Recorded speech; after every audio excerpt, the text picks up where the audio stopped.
다 같이 성경을 들고 일어서시기 바랍니다. 봉독해 드릴 하나님의 말씀은 창세기 30장 37절에서 43절 말씀까지입니다. 제가 봉독해 드리겠습니다. 이것은 하나님의 말씀입니다. 야곱이 버드나무와 살구나무와 신풍나무의 푸른 가지를 가져다가 그것들의 껍질을 벗겨 흰 무늬를 내고 그 껍질 벗긴 가지를 양떼가 와서 먹는 개천의 물 구유에 세워 양떼를 향하게 하며 그떼가 물을 먹으러 올 때에 새끼를 베니 가지 앞에서 새끼를 뱀으로 얼룩얼룩한 것과 점이 있고 아롱진 것을 낳은지라. 야곱이 새끼 양을 구분하고 그 얼룩 무늬와 검은 빛 있는 것을 라반의 양과 서로 마주보게 하며 자기 양을 따로 두어 라반의 양과 섞이지 않게 하며 튼튼한 양이 새끼를 뵐 때에는 야곱이 개천에다가 양떼의 눈앞에 그 가지를 두어 양이 그 가지 곁에서 새끼를 베게 하고 약한 양이면 그 가지를 두지 아니하니 그렇게 함으로 약한 것은 라반의 것이 되고 튼튼한 것은 야곱의 것이 된지라. 이에 그 사람이 매우 번창하여 양떼와 노비와 낙타와 나귀가 많았더라. 아멘. 네, 앉으시기 바랍니다. 오전 예배 시간에는 야곱이 라헬에게서 11번째 아들 요셉을 낳고 고향으로 돌아갈 의사를 라반에게 전했다는 내용에 대해서 말씀을 드렸습니다. 야곱이 하란에 온 지가 오전 예배 그 본문으로 볼 때는 14년이라고 하는 세월이 흘렀고요. 그 14년 동안은 두 여인을 얻고 그러는 가운데에 무상으로 정말 최선을 다해서 야곱이 일을 성실하게 잘 감당했습니다. 그리고 이제 11번째 아들 요셉을 낳고 난 다음에 이제 오전에 말씀드린 대로 야곱이 이제 라반에게 돌아간다고 말을 하면서 자기도 집을 세우고 싶다라는 말을 하죠. 그러니까 세우고 싶다라고 하는 말은 뭐냐면 쉽게 말하면은 경제적인 어떤 그 재물을 자기도 이제 얻고 싶다라고 하는 이제 그러한 의지를 이제 라반에게 표명을 한 겁니다. 그래서 라반이 이제 그 말을 듣고 이제 조건을 제시하는데 야곱은 14년 동안 라반을 섬겼지만 뭘 달라 이런 거는 자기는 아무 얘기도 안 하겠다. 단 자기가 요구하는 조건만 들어주면 좋겠다라고 말을 하고요. 야곱이 요구하는 조건은 야곱의 양무리들 중에서 아롱진 것과 점 있는 것과 검은 양을 내게 주고 또 염소 중에서도 점이 있거나 아롱진 새끼를 낳게 되면 그거는 다 내 품삯으로 달라라고 이야기를 합니다. 확률적으로 볼 때는 보통 양이나 염소 같은 경우 흑염소 외에는 거의 다가 보면 흰색이잖아요. 그러니까 라반이 그 요청을 듣고 아마 생각을 해보니까 자신에게는 별 손해가 없겠다라는 생각을 하고 즉시 야곱에게 승낙을 합니다. 그러고 나서 그날에 이제 양 가운데에 점이 있는 또 얼룩이 있는 염소의 가운데서도 그걸 전부 다 골라내서 야곱을 주는 게 아니고 그거를 자기 아들들에게 빼냅니다. 이거는 우리 거야 라고 이렇게 말을 하고 그러고 나서 이제 야곱과의 거리를 3일치의 거리를 두잖아요. 그 이제 라반의 의도, 라반의 성품, 라반이 어떠한 사람인지를 우리는 충분히 그 본문을 통해서도 우리가 읽어낼 수 있는 그런 상황이었다라고 하는 거 제가 여러분들에게 이제 말씀을 드렸습니다. 자, 이어지는 서사는 야곱이 약 6년 정도 이제 여기부터 이제 시작되는 거예요. 앞으로 한 6년 정도 라반의 양과 염소를 기르면서 그 새끼들을 계속해서 이제 번성시키죠. 그 내용에 대해서 말을 하는 것인데, 이 본문이 끝나고 나서 이제 31장으로 넘어가면 야곱이 고향으로 돌아가는 액션을 취합니다. 그러니까 이 기간이 오전 예배에 설교한 본문하고 지금 설교하는 본문이 요셉을 낳고 약 6년어간에 해당이 되는 여러분 그러한 기간으로 볼 수가 있습니다. 조금 전에 제가 봉독해 드린 내용에서 그 야곱이 이제 그 새끼를 이제 기르고 라반의 양을 치면서 자기의 품삯을 지금 이제 이렇게 만들어내는 그 과정 속에서 특이한 것들이 나오잖아요. 그죠? 새 나무의 가지를 벗겨내고 양들이 교미할 때 그 나무 앞에서 보여줍니다. 나무를. 근데 튼튼한 양이 할 때는 보여주고 약한 양이 할 때는 또 안 보여줘요. 근데 거의 다가 튼튼한 양이 그 세 가지의 가지에 그 껍질을 벗겨 놓은 것을 보고 교미한 양들은 거의 다가 얼룩지거나 아롱지거나 어떤 점이 있는 그러한 새끼들을 낳습니다. 그래서 결국은 야곱이 6년 동안에 엄청난 재물이 그게 이제 증식이 되는 거예요. 이제 그 내용을 오늘 여러분들에게 오늘 이제 말씀을 제가 드리겠습니다. 오늘 설교 제목을 나무가지 껍질을 벗긴 흰 무늬를 보고 새끼를 뵌 양과 염소의 비밀이라고 하는 제목을 제가 잡아봤습니다. 자, 오늘 이 본문을 통해서 한번 우리가 좀 은혜를 받고요. 우선 37절에서 43절의 내용을 볼 때 과학 문명이 발달한 현대인들이 볼 때에는 이해가 되지 않는 방식이 하나가 있습니다. 바로 제목으로 잡았던 내용이 바로 이 부분입니다. 37절을 보면 야곱이 버드나무와 살구나무와 신풍나무라고 하는 세 가지 나무에 푸른 가지를 가져다가 그러니까 나무를 자른 거예요. 그리고 그것들의 껍질을 칼로 이렇게 벗깁니다. 그리고 흰 무늬를 냈다라고 하는 말이 37절에 나옵니다. 버드나무는 아르몬이라고 하는 그 히브리어 단어인데 이게 동방 플라서트 나무라고도 하고요. 밤나무라고도 합니다. 구약 성경에 이 단어는 딱 2번 나옵니다. 에스겔서 한 번 더 나오고요. 그다음에 살구나무는 루즈라고 하는 이 단어인데 뭐 아몬드나무 혹은 편도나무로서 부르고요. 킹제임스 버전에서는 개암나무로 번역을 했습니다. 구약 성경에는 딱 본문에 루즈라고 하는 단어는 한 번 나오고 신풍나무로 번역된 리브네라고 하는 이 히브리어는 백양나무, 버드나무, 포플러 이렇게도 부르는 나무입니다. 이제 이 회양목이라고도 이제 말을 하는데요. 구약 성경에 딱 2번 나오는데 호세아서 4장 13절에 한 번 더 나옵니다. 그러면 이 세 나무의 공통적인 특징이 뭐냐? 껍질은 어둡다 그래요. 껍질은 어둡지만 속은 아주 선명한 흰색을 가지고 있다. 그래서 껍질에서 조금 더 이렇게 까내면은 이제 그것이 아주 하얀색이 그 명암이 대비되듯이 하얀색이 확 드러난다라고 이렇게 이야기를 합니다. 그래서 버드나무로 번역된 그 아르몬이라고 하는 나무 있잖아요. 요 아르몬이라고 하는 이 나무는요, 매년 자연스럽게 껍질이 벗겨지는 특성을 가지고 있는 나무라고 해요. 자, 그러면 여기서 이제 야곱이 새 나무에서 가지를 취하였다 그랬잖아요. 그죠? 취하였다라고 하는 말인데 여기에서 가지라고 하는 말은 그 히브리어 마켈이라고 하는 이 단어는요, 단순한 가지, 조그만 요런 가지가 아니에요. 지팡이와 막대기와 같이 충분한 길이를 가지고 가진 어떤 도구로도 사용할 수 있는 어느 정도 좀 긴 그런 가지를 말을 합니다. 그래서 여기서 지금 취하였다라고 말했죠. 취하였다라고 하는 말이 뭐냐면 이게 원형이 락하그거든요. 취하다 그런 뜻인데 요것도 이제 바브개석법에 묘하려니까 이제 완료가 된 거 취한 거지요. 근데 그 다음에 나오는 로라고 하는 전치사가 있어요. 전치사는 뜻이 자기 자신을 위해라는 뜻입니다.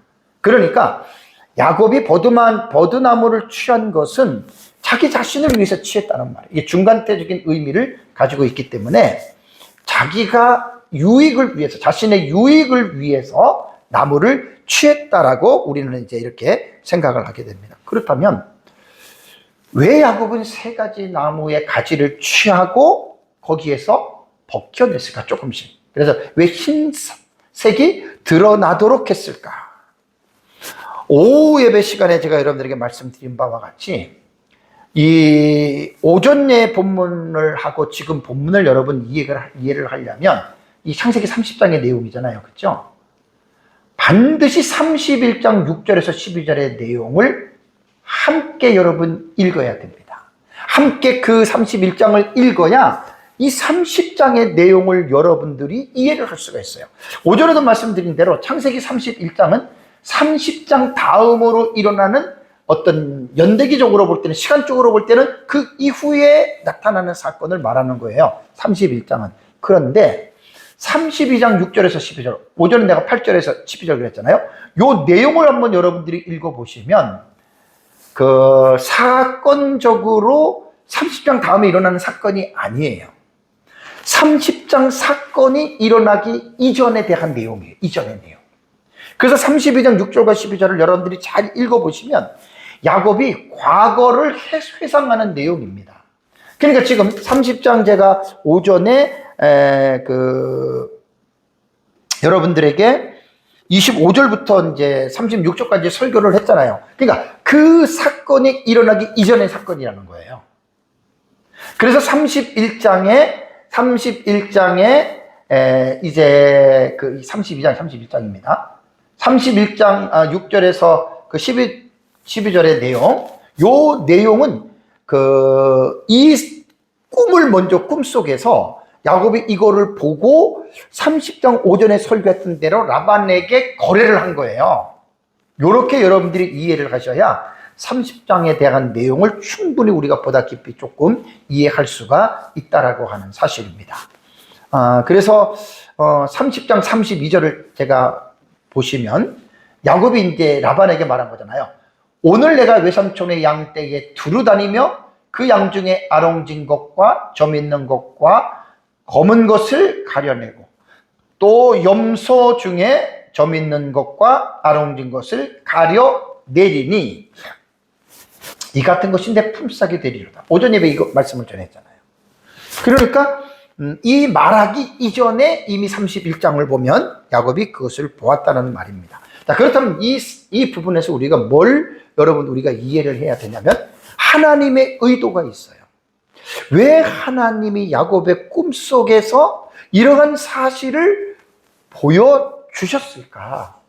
그리고 야곱은 이걸 가지고 지금 라반하고의 딜을 하고 있잖아요. 지금 거래를 하고 있잖아요. 그래서 이것을 이제 다음 주도 보겠지만 31장 11절과 12절을 한번 제가 여러분들에게 잠깐 말씀을 드리겠습니다.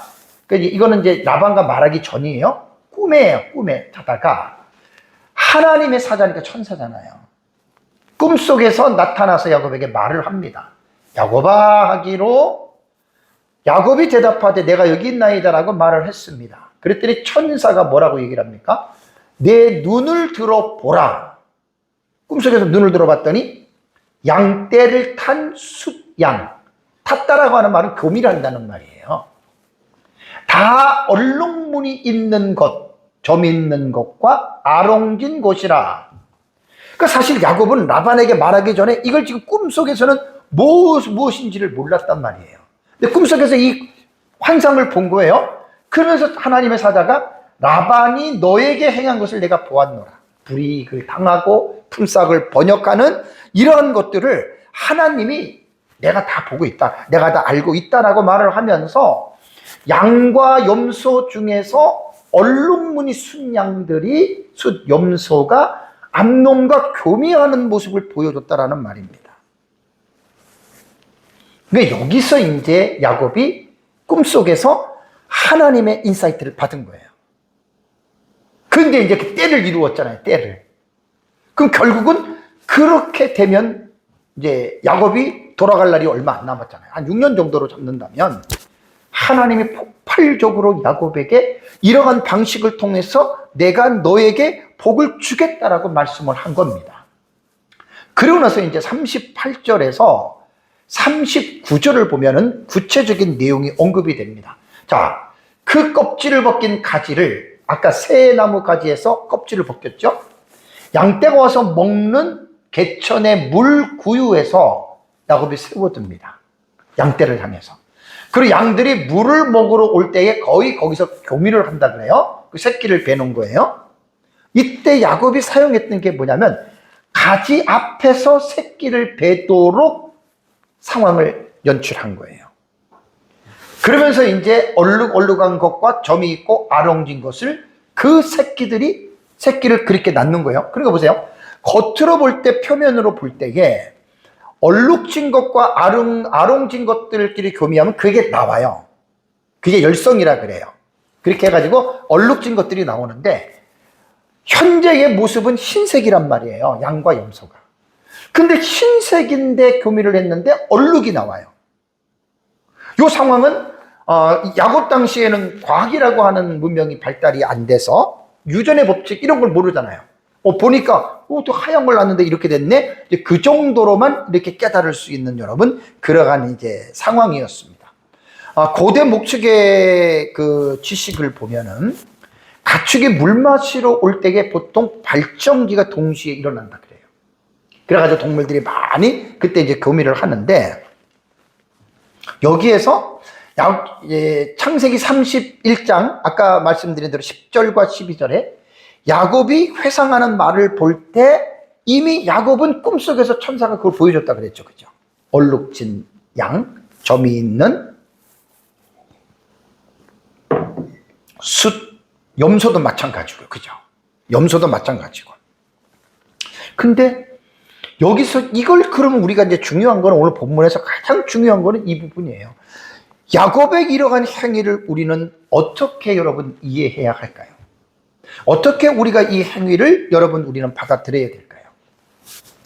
그래서 나무 껍질을 세 가지 나무의 껍질을 벗겨서 이제 이렇게 그 짐승들 교미할 때 보여주는 것은 개혁신학주의 역사상 가장 아마 흥미로운 논쟁 중에 하나라고 학자들은 그렇게 이야기를 합니다.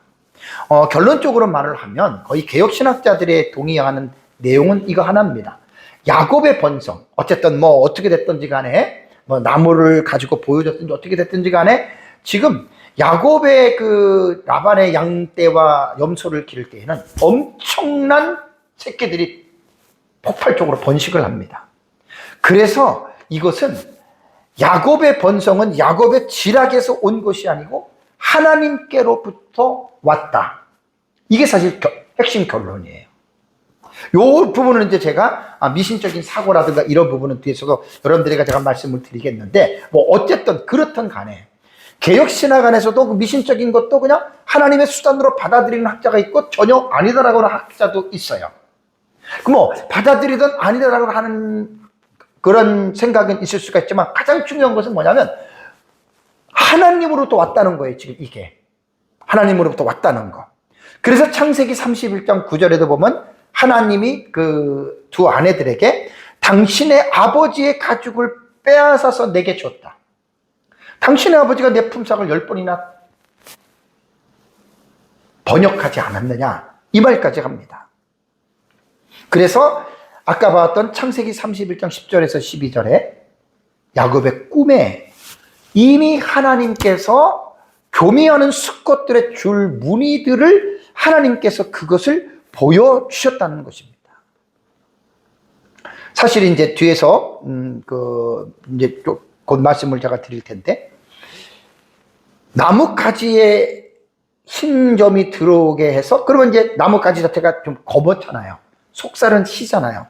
그러니까 점이 있는 거예요. 얼룩할 수밖에 없고 얼룩 무늬가 있을 수밖에 없잖아요. 그럼 과연 이게 효과가 있을까? 진짜 이렇게 하면 새끼를 그렇게 낳을 수 있을까? 이 부분이 어떻게 보면 우리한테는 가장 지금 논쟁이 되는 어떤 부분이거든요. 그러면 제가 이제 설교를 제가 준비하면서 저도 이제 배운 건데 현대 과학으로 밝혀진 유전적인 지식이 있어요. 이건 우리가 절대 무시할 수가 없는 거예요. 야곱이 한 행동은 20세기 초입니다. 1900년도에요.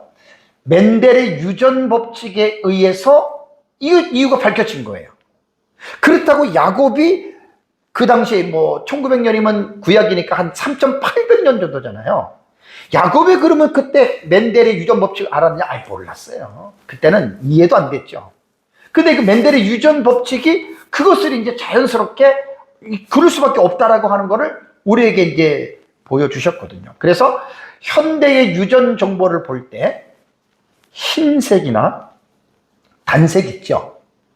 요 동물도 유전자가 얼룩 유전자 열성, 요 뒤에서 말씀드리겠지만 W 소문자입니다. 인간에게도 유전인자를 통해서 그 유전인자가 뭐 건강도 주고 질병도 주고 뭐 장애도 주고 이렇게 나타나잖아요. 그죠? 짐승도 마찬가지. 이게 뭐냐면 하나님이 인간을 만들 때, 짐승을 만들 때, 식물을 만들 때 유전자를 다 넣어준 거예요. 근데 그거를 과학이라고 하는 것들이 발전되는지 우리는 모르고 그냥 살아왔던 거죠. 그래서 멘델의 유전 법칙에 의하면 흰색이나 단색 동물도 겉으로 볼 때는 그렇지만 얼룩인 유전자라고 하는 열성이 그 안에 염색체 속에 있는 거예요. 유전인자가. 그래서 라반은 오전에도 제가 말씀드렸잖아요. 자신의 소유 중에 흰색이나 단색 동물만 야곱에게 주었어요. 왜? 거기서는 얼룩 무늬를 가진 새끼들이 안 나올 것이라고 착각했지만 라반은 유전자를 모르는 거예요. 결과는 엄청나게 나오잖아요. 그죠? 자, 여기서 이제 우리가 이제 뭘 봐야 되냐면 유전학적인 면을 저도 요번에 좀 공부를 좀 했습니다. 유전학적인 면으로 볼 때 외모는 흰색이지만 유전자형이요. 요게 지금 대문자죠? 요게 지금 소문자잖아요. 대문자는 흰색 우성이라고 그래요. 소문자는 얼룩 열성이라 그래요. 무슨 말인지 아시겠죠? 그러니까 흰색으로 나타나는 거는 전부 다 대문자 우성과 우성끼리 했기 때문에 흰색이 나오는 거예요. 반대로 지금 열성, 이거는 소문자거든요. 소문자가 소문자와 소문자끼리의 교미를 하면 얼룩한 것이 반드시 나옵니다. 그래서 라반은 이 사실을 몰랐고요. 이 흰색이지만 두 개를 갖고 있는 거예요. 우성과 열성을. 그러니까 이제 어떻게 교미를 통해서 우성이 나오느냐 열성이 나오느냐는 그건 아무도 모르죠. 그 상황에 따라서 검정색이나 얼룩무늬가 나올 수도 있다는 이야기입니다. 자, 이것을 있잖아요. 통계적으로 볼 때는 25%의 이 소문자죠, 소문자. 이렇게 되면 얼룩무늬가 나와요, 이거는. 멘델의 유전 법칙은요, 원래 멘델은 수도사예요, 수도사. 그런데 완두콩 재배 실험을 통해서 유전의 기본 원리를 1865년에 밝혀냈고요. 이것이 멘델의 유전 법칙이라고 말을 합니다. 그래서 멘델은 현대 유전학의 아버지라고 불리우고요. 이 법칙이 학계에서 공식적으로 인정받은 것이 여러분 1900년도 초반입니다. 야곱의 시대는 기원전 19세기에서 18세기죠. 약 3800년이 지난 거예요. 1900년도 초면. 약 3800년이 지난 다음에 인간의 과학이 발견한 법칙이 멘델의 유전 법칙이라는 거예요. 간단하게 여러분 제가 설명을 하면, 저도 이번에 설교 때문에 공부를 했습니다. 자, 양과 염소의 유전자 결합이 어떻게 이루어지냐면 수컷 유전자, 이게 대문자죠, 그죠? 이게 우성이에요, 우성. 대문자가 우성이에요. 요것과 암컷 유전자도 대문자 우성이죠, 그죠? 요렇게 교미가 이루어지면은 순수 흰색만 나옵니다. 100%. 순수 흰색만 나와요. 그런데 겉은 흰색이지만 염색체가 유전자가 열성과 우성과 열성 두 개가 같이 있다 그랬잖아요. 그죠? 수컷 유전자 중에서 열성이 나올 수도 있고 암컷 수컷 유전자에서 우성 그다음에 수컷 유전자에서 열성이 나오잖아요. 그러면 겉은 흰색이고 속은 얼룩. 그러니까 흰색이라는 거, 이것도. 나타나는 게 흰색인데 여기에는 유전인자인 열성을 갖고 또 흰색으로 태어나는 거예요.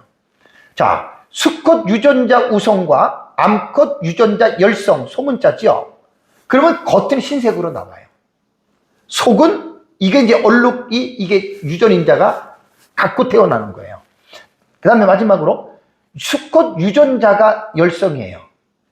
암컷 유전자가 열성이에요. 이건 100% 얼룩무늬가 출현합니다. 이게 멘델이 발견한 유전 법칙이에요. 그러니까 이거를 프로테지로 본다면 25, 25, 25, 25로 보면 얘네 합하면 50%잖아요. 25%, 25%. 그러니까 이게 지금 뭐냐면 라반은 겉으로 볼 때 흰색이니까 다 흰색을 낳도록 생각을 했잖아요. 그죠? 그때는 이런 유전자를 모르는 거예요. 그런데 뭘 몰랐냐? 25%그 흰색이라고 하는 여러분 그 단색 속에 양과 염소 속에 25%를 낳을 수 있는 열성이 있었다는 걸 몰랐던 거예요. 놀랐습니다. 야곱이 이제 보세요. 야곱이 왜 그렇게 했느냐? 왜 그렇게 해서 야곱이 이런 부분들을 했겠느냐? 그래서 이제 제가 이번에 설교를 준비하면서 보세요. 1900년도 초에요. 그 1900년도가 되기 전에는 멘델의 유전 법칙을 몰랐어요. 그래서 내가 궁금해가지고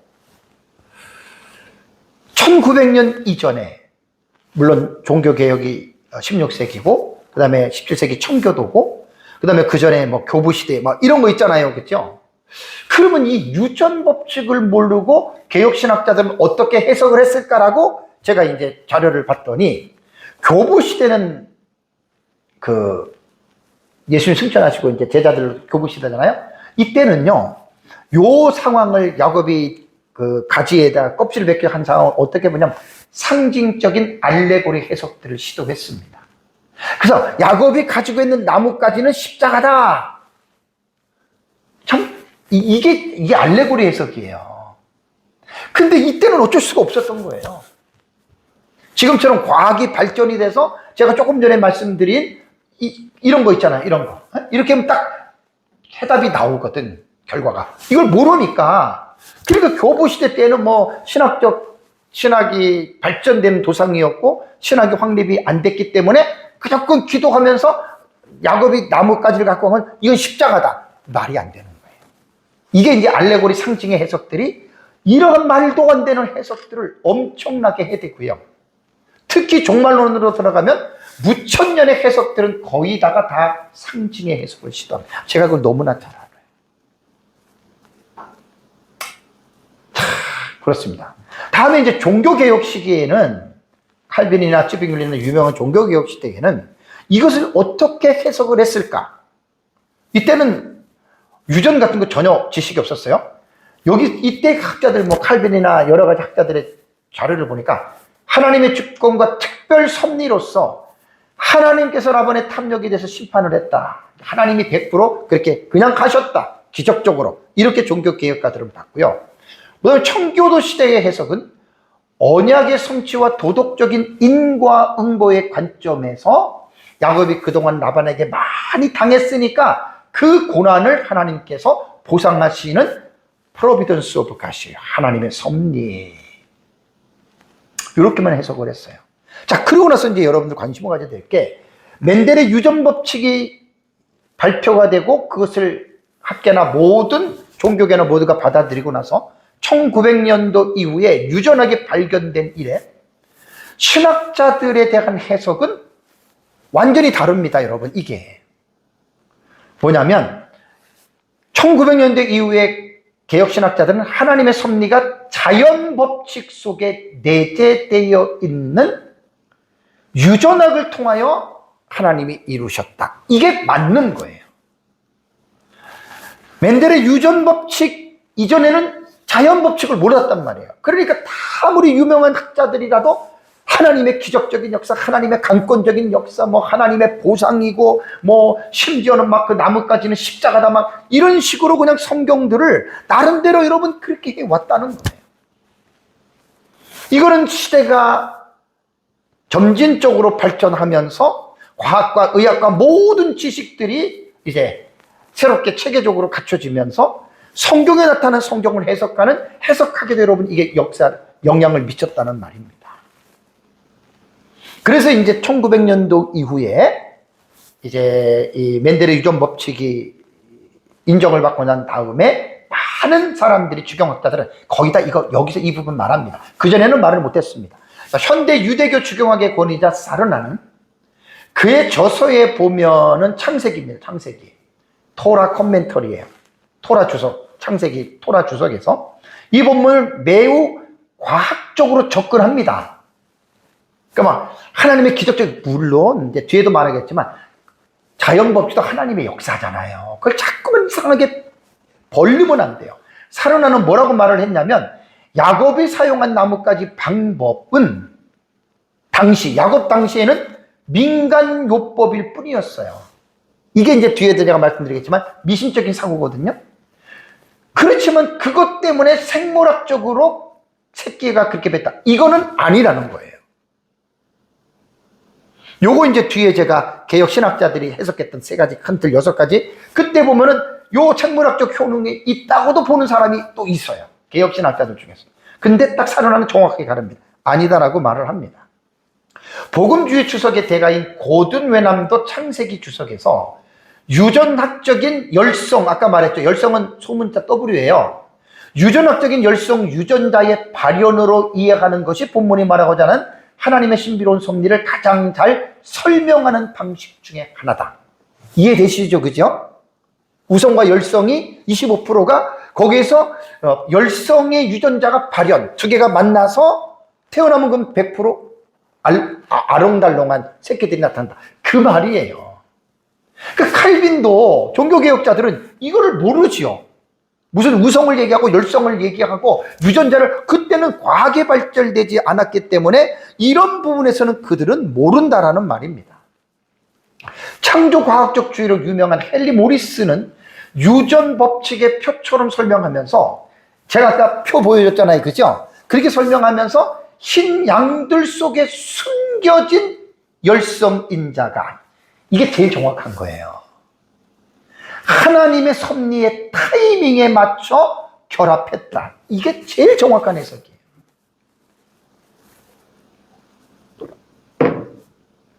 과학이 발달하지 않았을 때는 이런 말을 못했죠. 아무리 유명한 영성이 대단히 있고 막 이러한 사람도 절대로 이 말을 할 수가 없습니다. 우성과 열성이라는 말을 못합니다. 유전인자 이런 말을 못합니다.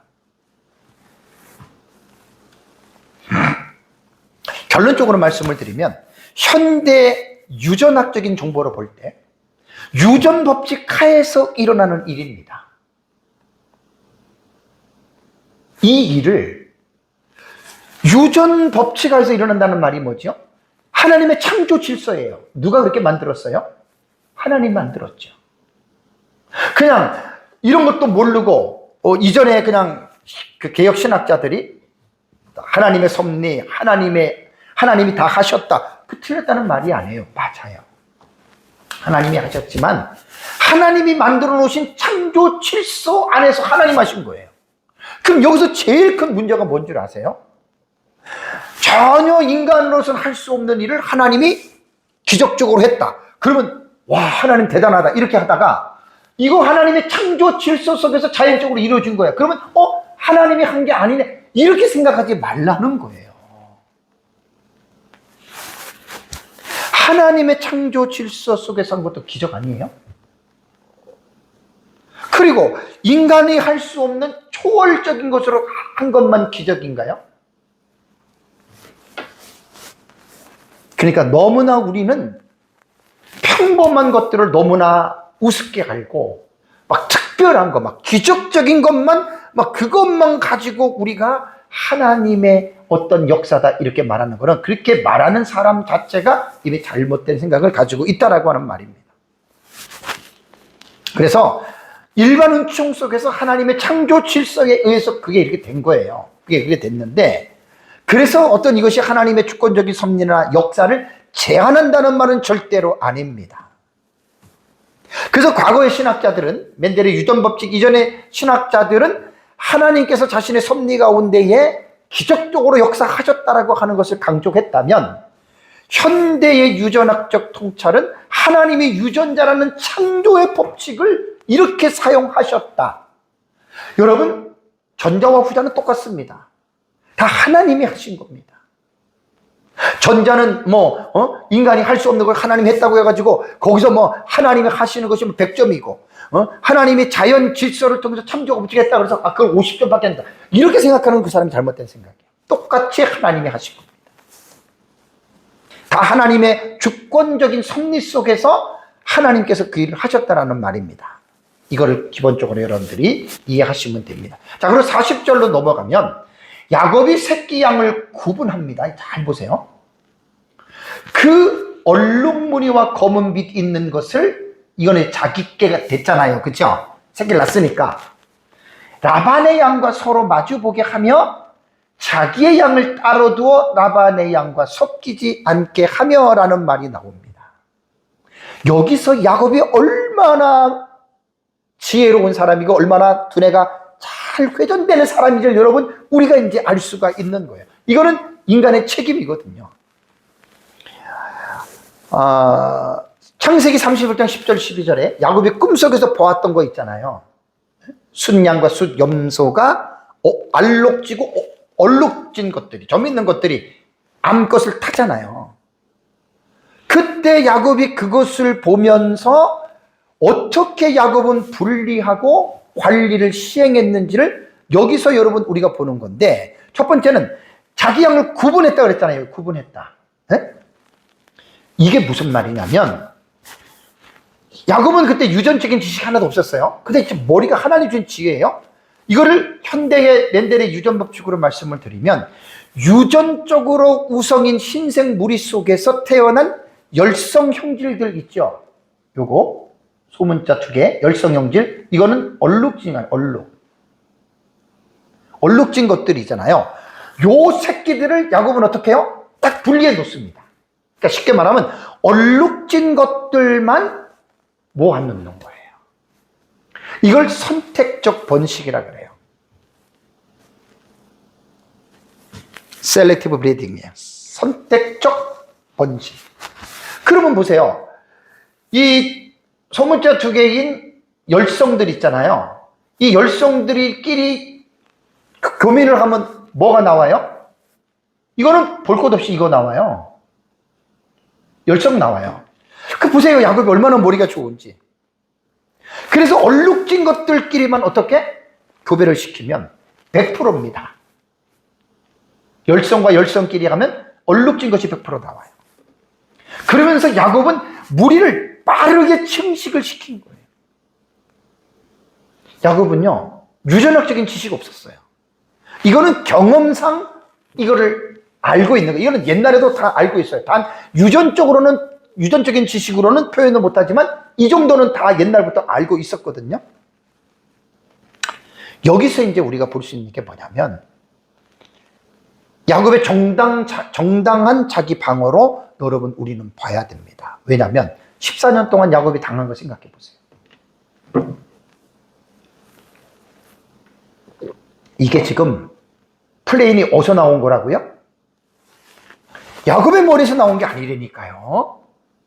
하나님이 지금 31장의 10절 12절의 그 내용이에요. 그래서 31장을 읽을 때는 반드시 31장 10절과 12절을 모르면 해석을 못하는 거예요. 야곱이 머리를 썼네, 야곱이 미신적인 방법을 썼네, 엉뚱하게 성경을 자기 생각으로 그릇되게 해석을 하는 거예요. 하나님이 꿈속에 이미 계시를 해준 거예요. 이렇게 되는 것을. 그리고 야곱은 철저하게 관리를 하잖아요. 라반의 양과 야곱의 양은 겉으로 볼 때 확연하게 드러나요. 흰색과 단색은 라반 거예요. 무늬가 있고 얼룩이 있는 건 다 야곱 거지요. 그런데 오늘 본문에 보면은 뭐라고 얘기를 합니까? 마주보게 했다 그러잖아요. 마주보게. 그죠? 요거. 마주보게 했다? 딱 보면 색깔이 차이가 나잖아요. 그죠? 왜 야곱이 마주보게 한 줄 아세요? 이게 시각적인 효과가 있다 그래요. 양들은 시각적인 효과를 많이 이렇게 지배를 당하는데, 아까 말씀드렸잖아요. 흰색이고 단색인 양과 염소라고 해서 유전인자가 전부 다 우성만 갖고 있는 게 아니에요. 그죠? 우성과 열성을 같이 갖고 있어요. 그래서 우성과 열성을 같이 갖고 있는데 교미할 때, 그때 이제 수정될 때 이 염색체가 우성이냐 열성이냐에 따라서 흰색이 되기도 있고 할 수도 있고 얼룩이 될 수 있는 거예요. 이게 25%의 가능성이 있다니까요. 여기서 야곱이 쓰는 게 뭔 줄 아세요? 서로 마주보게 하면서 쉽게 말하면 사람들 자꾸만 보면 정이 들잖아요. 그죠? 자꾸만 보면 정이 들어가지고 사귀자고 말을 하잖아요. 양도 똑같은 원리예요.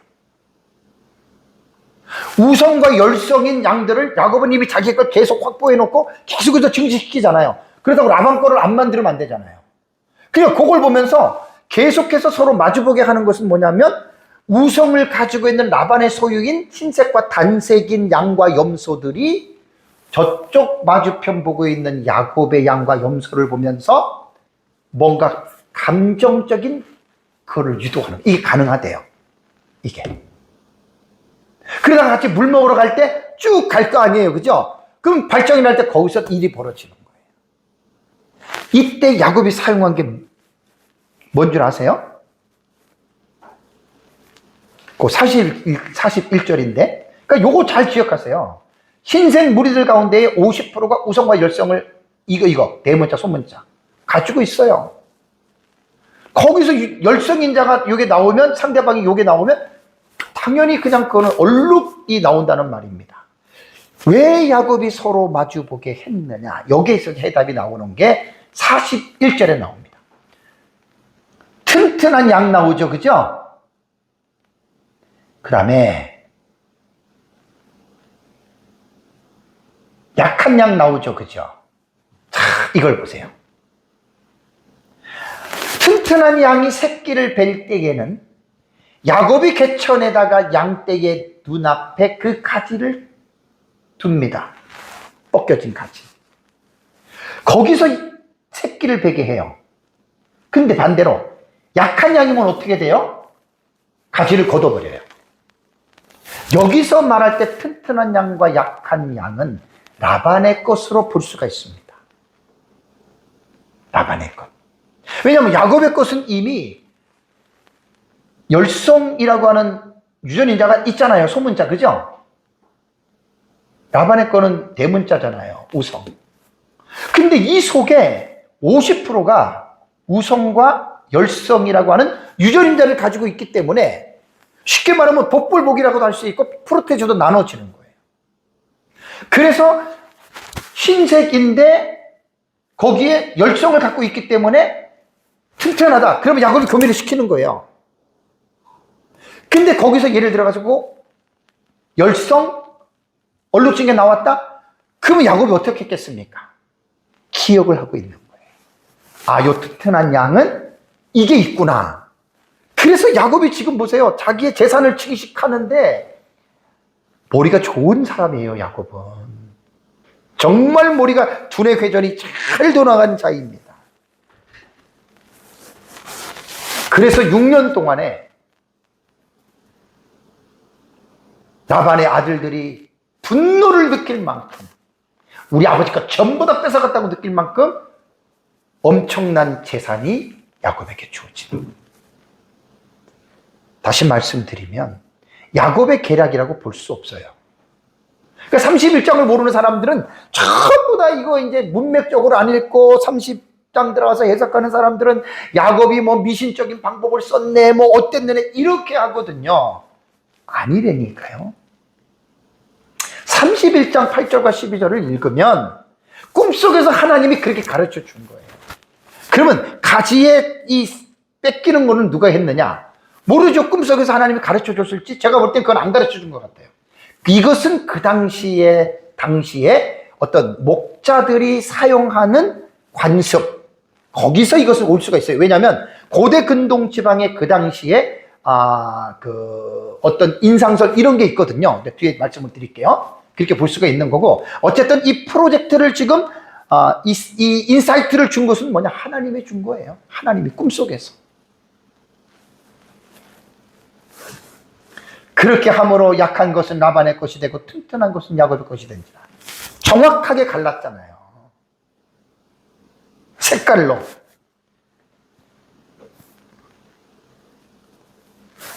저는 이 프로젝트는요, 야곱의 머리에서 나올 수 없다고 생각합니다. 인간에게는. 하나님만 할 수 있는 거예요. 그래서 아까도 말씀드린 대로 뭐 창조 질서를 통해서 하나님 했다 그래가지고 뭐 하나님의 섭리나 뭐 하나님의 기적적인 역사가 감소된다, 그거는 그 사람이 정말 또 이상한 분이세요. 그렇게 생각을 한다면 그 사람은 기적과 이적을 추구하는 신비주의자에 빠진 사람들입니다. 신비주의자들은 막 이상한 것만, 큰 것만 나타나면 대단하다고 말하잖아요. 아니에요. 평범한 것도 기적이잖아요. 안 그래요? 야곱이 여기서 머리를 쓴 거예요. 똑같이 했으면은 프로테즈로 제가 볼 때는 25%밖에 안 돼요. 라반에게 75%가 갈 수가 있어요. 야곱이 이 방법을 썼을 때는 75%가 쉽게 말하면 야곱으로 간 거죠. 생각을 해보세요. 양과 염소와 낙타나 노비, 뒤에 보면 많아졌다라고 이렇게 이야기를 하고 있지 않습니까? 그래서 우리는 꼭 기억해야 될 게 뭐냐면 야곱의 머리에서 나왔다라는 이런 건 여러분 생각하면 안 돼요. 하나님이 개입하시고 하나님이 주도해 나가시는 프로젝트라고 하는 것 여러분들이 꼭 기억을 하셔야 됩니다. 자, 31장 7절에 야곱이 고향으로 돌아가면서 두 아내한테 이런 말을 합니다. 그대들의 아버지가 나를 속여 품삯을 10번이나 변경한 것을 당신들이 알지 않느냐? 맞잖아요. 그러는 하나님이 아버지를 막으사 나를 해치지 못하겠다 이 말입니다. 이것은 하나님이 야곱에게, 보세요, 하나님께서 야곱의 삶에 개입하지 않으셨다면 라반의 성품으로 볼 때 야곱은 돌아갈 때 빈손으로 돌아갑니다. 왜냐하면 라반은 그런 사람이었기 때문에. 이게 이제 훗날에 대화 속에서 여러분 이런 부분들이 나타나는 거예요. 외삼촌이 쫓아왔잖아요. 근데 여러분 하나님이 막지 않으면요 라반의 성품으로 볼 때는 다 뺏어갑니다. 네가 말도 안 하고 도망가고 내 거를 다 훔쳐가고, 분명히 약속을 했잖아요. 오전에 말씀을 드렸잖아요. 이후에도 당당하게 야곱이 말했잖아요. 근데 기적적인 게 보세요. 42절에 보면은 라반이 7일 동안 걸려서 야곱은 3일 전에 출발을 했고 만난 지점이 7일이 걸립니다. 그때 이제 라반하고 말하는 거예요. 우리 아버지 하나님 이삭이죠. 할아버지 아브라함의 하나님 곧 이삭이 경외하는 이가 나와 함께 계시지 아니하였더라면 외삼촌께서 나를 빈손으로 돌려보냈으리이다마는, 이런 말을 하잖아요. 야곱이 얼마나 라반을 잘합니까? 20년 동안.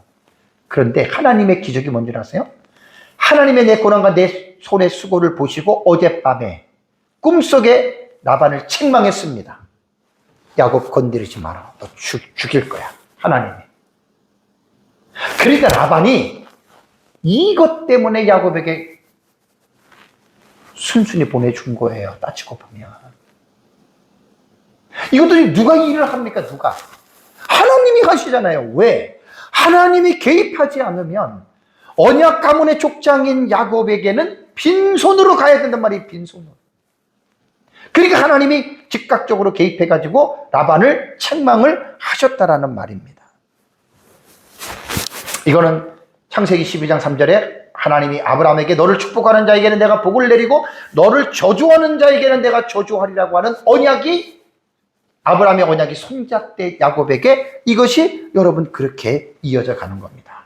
자, 마지막으로 고대 근동 지방의 미신설을 먼저 말씀을 드릴게요. 야곱이 살고 있던 그 당시에 고대 근동 지방의 미신설로 알려진 모성인상설이라는 게 있습니다. 모성인상설.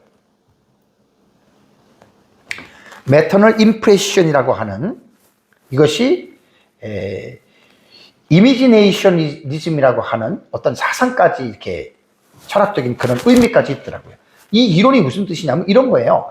임신 중인 암컷 동물 또는 인간이 교미할 때 임신 중에 보는 시각적 대상이 태아의 외형에 각인된다.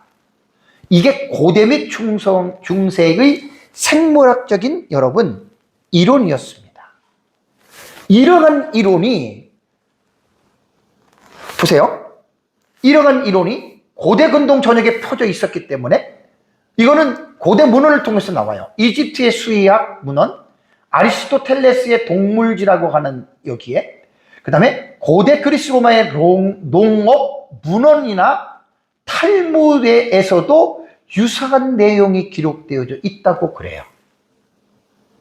이것이 중세시대까지도 유럽에서 이 관행이 지속되었다고 합니다.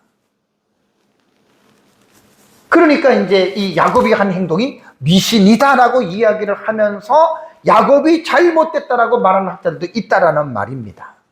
자, 왜냐하면 야곱이 설사 이런 일을 그 당시에 문화적 관습으로 했다 하더라도 이러한 미신적인 것을 통해서 하나님 했다 이렇게 말하면 절대로 안 된다 그 말입니다. 이거 개혁신학자들이 이것은 분명하게 똑같이 이 부분을 말을 합니다.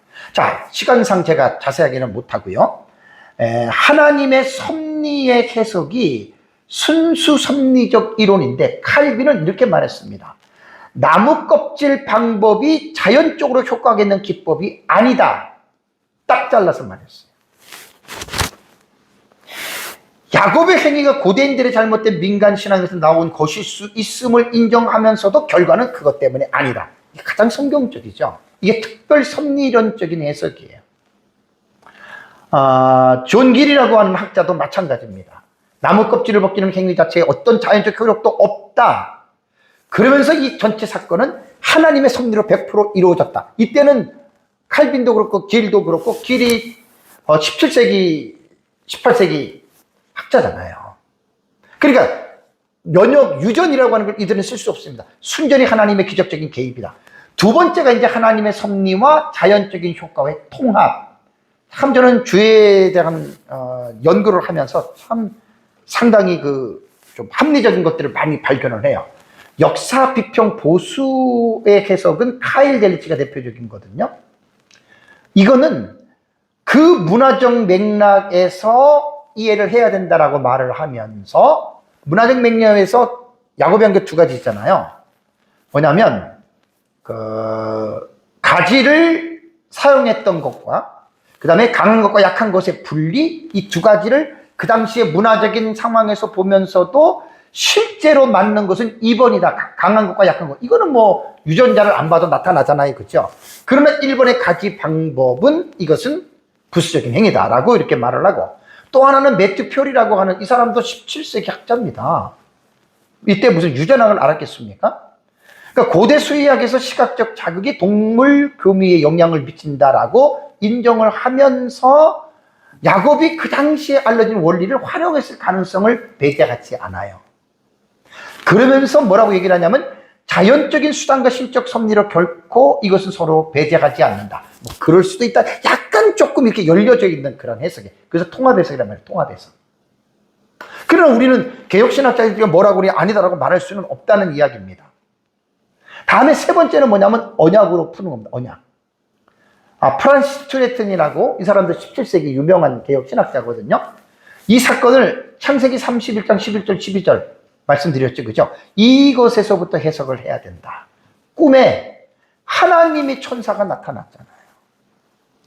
이것이 이 단락의 전체를 해석하는 열쇠다. 이거 대단히 잘 본 겁니다. 그래서 야곱에게 먼저 꿈으로 방법을 가르쳐 주셨고 야곱은 신적 지시를 받아 실행에 옮긴 것이다. 따라서 이것은 미신이 아니라 하나님이 허락하신 수단이 사용이다. 방법 자체가 미신적이라 하더라도 하나님이 허락하신 신성한 수단이다. 언약적인 것을 보는 거예요. 그래서 아까 칼빈이라던가 아까 그 길인가 이런 사람들은 정확하게 뭐 이런 것 방법 자체를 완전히 이렇게 하는데 이것은 조금 이제 언약이라던가 이런 것들은 통합적으로 보는 거 이것도 나는 틀렸다고 안 봐요. 이런 것들을 우리가 좀 폭넓게 볼 필요가 있습니다. 그래서 트리틴이 한 말에 한 가지를 덧붙인다면 미신적인 방법이기는 하지만 미신적 방법으로 이루어진 것이 아니다 그러잖아요. 그러니까 위험한 해석들은 아니에요. 마지막 이제 언약신학적 해석의 마지막 대표자는 헤르만 비시우스입니다. 이분도 17세기의 신학자입니다.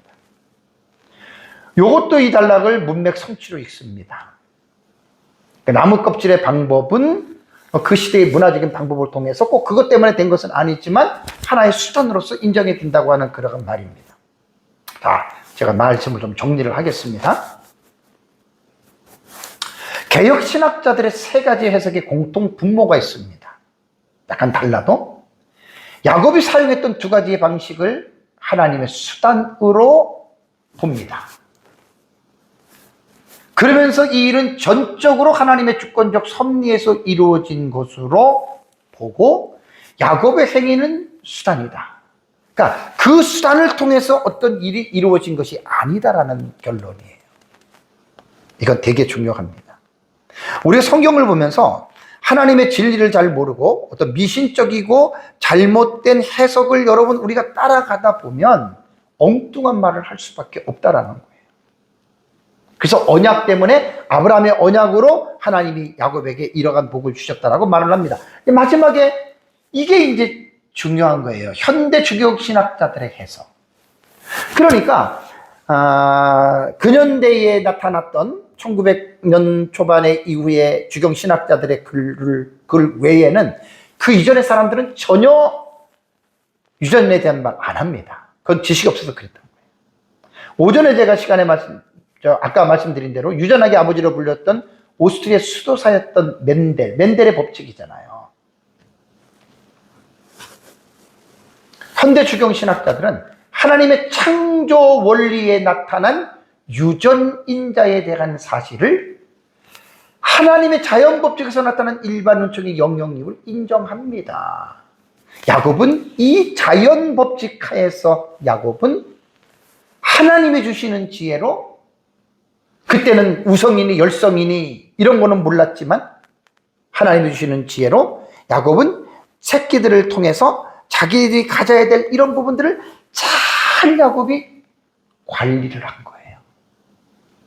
이렇게 보시는 게 가장 여러분 옳습니다. 우성인자와 열성인자의 결합. 신색이라도 25%의 확률은 다 갖고 있는 거잖아요. 그래서 제가 높아지면서 말씀을 드리면 현대 유전학적인 측면으로 야곱의 사건을 읽는다 하여도 하나님의 주권적인 섭리에 대해서는 결코 약화되지 않아요. 약화시키려고들 하지 마세요. 제가 챗GPT하고 이 부분에 대해서 몇 번 설전을 겪는데 얘는 고치고도 맞기는 하지만 그런 부분들을 너무나 말을 하면은 뭔가 좀 하나님의 주권과 하나님의 섭리가 약화될 수 있다. 그래서 내가 몇 번을 얘기를 했어요. 그게 아니다. 그게 아니다. 결코 여러분 현대 유전학적인 측면으로서 이 사건을 읽는다고 해도 야곱은 그때 지식이 없었어도 이건 분명히 자연적으로 이게 해석이 되잖아요. 근데 그렇다고 해서 하나님이 자연에게 맡긴 게 절대로 아닙니다. 특별 간섭했습니다. 왜냐하면 우성인자와 열성인자에서 열성인자를 하려면 하나님 역사해야 되잖아요. 하나님이. 그렇죠? 열성인자 암컷과 수컷의 때는 100% 아롱진 것이 나오지만 일반적으로 신색이라던가 이런 경우에는 25%밖에 확률이 안 돼요. 그걸 하나님이 특별 간섭을 해서, 그러니까 이것 때문에 무슨 하나님의 기적적인 것들이 약화됐다 그렇게 생각하는 것은 잘못된 겁니다. 마지막 43절에 보면 이에 앞에서 말한, 쉽게 말하면 6년의 세월을 정리를 해주는 거예요. 그 사람이 야곱이 매우 번창하여 양떼와 노비와 낙타와 나귀가 많았더라. 이것은 하나님의 언약에 따른 성취입니다. 야곱의 노력이 아닙니다. 사랑하는 성도 여러분, 야곱이 하란에서의 살이 20여 년이 되어져 가고 있습니다. 오전에는 제가 창세기 30장 25절에서 36절 야곱이 하란에 거한 지 14년째 되던 해이고, 이번 시간에 말씀드린 것은 37절에서 43절은 6년이라고 하는 다음의 세월이 흐름을 말하고 있습니다. 그리고 이제 다음 주에 볼 31장은 야곱이 하란에 거한 지 20년이 되어서 야곱은 고향 가나안으로 돌아가야 되는 서사가 31장의 내용입니다. 야곱이 하란에서 20여 년의 세월을 정리를 해보면 무엇보다도 야곱이 가나안을 떠나는 장면을 반드시 떠올려야 됩니다.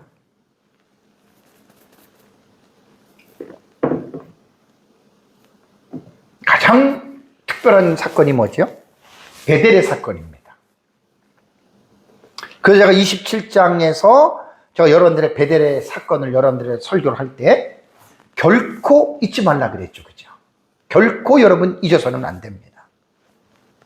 어쨌든 우리는 이 본문을 하나님 나라의 사상과 관점으로 오전에도 말씀을 드린 대로 이것은 야곱이 잘나고 야곱이 어떤 노력을 해서 이렇게 됐다라기보다는 물론 인간적인 면에서는 야곱이 잘했지만 언약입니다. 언약.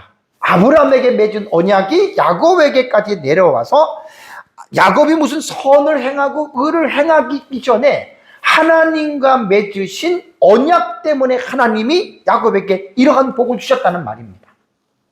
마지막으로 적용을 한다면 신약시대 우리 그리스도인들도 예수 그리스도의 십자가의 언약을 통해서 우리가 영적인 아브라함의 자녀가 된 복을 받았고 아브라함의 복을 우리가 지금 참여한 자가 됐잖아요. 우리가 비록 부족하고 연약함으로 넘어지고 잘못할 수가 있을지라도 하나님은 그때마다 우리를 징계하고 우리에게 채찍을 하실지언정 결코 하나님이 우리를 버리지 않습니다. 그것은 왜냐? 아브라함과 맺은 언약이 예수 그리스도에게 성취가 됐고 예수 그리스도에게 성취가 된 그 언약이 우리들을 방관하지 않는다 그 말입니다. 잘 기억하고 우리의 남은 삶을 언약의 신실한 그 믿음을 가지고 승리하는 삶을 살아가시기를 주님의 이름으로 축복합니다. 다 같이 함께 기도하겠습니다.